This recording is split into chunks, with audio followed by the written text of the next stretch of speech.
Jangan lupa like dan subscribe dan dapatkan video-video berikutnya. Insapnya sang penguasa kejahatan. Dahulu ada satu desa yang subur tentram, damai, makmur, sejahtera, dengan kondisi yang cukup memadai. Segala sumber kehidupan bisa kita temui di desa tersebut. Semenjak kemunculan Andi alias Albert beserta dengan kawanannya membuat keresahan masyarakat dengan tindak kriminal yang sangat dirasakan. Perampokan, perkelahian menjadi tontonan keseharian. Andi alias Albert, pria bertato dengan tubuh gempal, menjadi biang kerok semua itu. Sebagai penguasa kejahatan, memudahkan baginya melakukan penjarahan dan perampokan. Jiwanya terbentuk dari energi negatif dengan prinsip mengabaikan kasih sayang. Melakukan kejahatan adalah sumber kehidupan, merampok adalah jalan kebahagiaan. Sejak kecil, Andi alias Albert hidup di alam liar, membuatnya menjadi pemuda yang mati rasa akan keadilan dan kedamaian. Selama beberapa bulan, aksinya selalu berjalan mulus.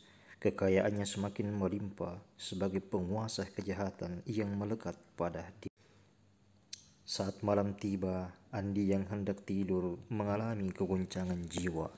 Label penguasa kejahatan tiba-tiba sirna dalam jiwanya. Kegelisahan pun mengguncang jiwanya. Entah mengapa dia terlelap tidur. Dalam tidurnya dia melihat jilatan api menyerang tubuhnya.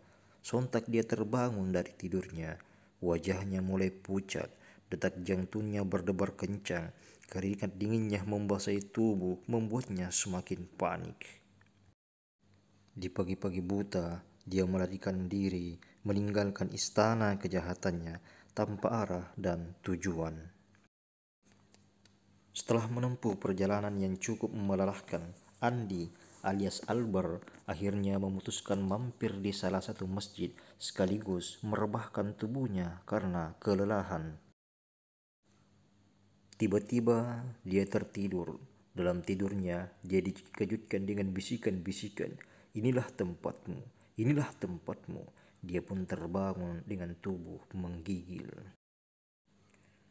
Dalam perenungannya, tiba-tiba Andi dikejutkan dengan munculnya sekelompok pemuda tampan datang menghampiri Andi. Sang pemuda memberi salam kepada Andi. "Assalamualaikum, wahai saudaraku. Kenapa Anda menggigil? Apakah Anda lagi sakit?" Andi pun menjawab, "Waalaikumsalam. Saya kemarin mimpi buruk. Tubuh saya tiba-tiba terbakar."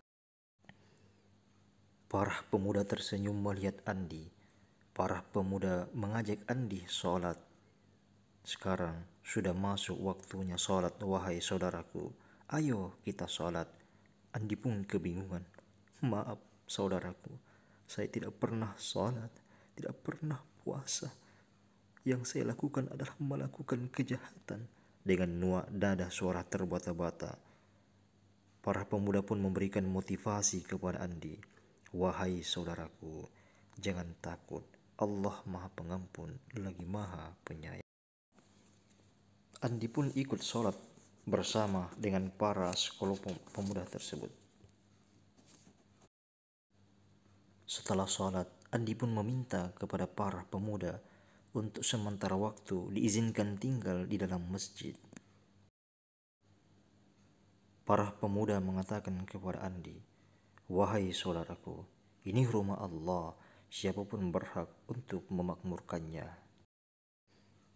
Waktu terus berlalu hingga akhirnya Andi menjadi marbot sembari membersihkan area masjid dan memperdalam ilmu agamanya. Kini Andi menemukan hidupnya yang baru, yang lebih cerah dan lebih terarah. Kehidupan yang terang seperti ini sebelumnya Andi tidak pernah menemukan. Andi alias Albert memberikan pesan kepada kita. Biarlah masa lalu yang gelap menjadi cermin hidupku, karena hidup dalam dunia kejahatan tidak lantas meredupkan cahaya masa depan.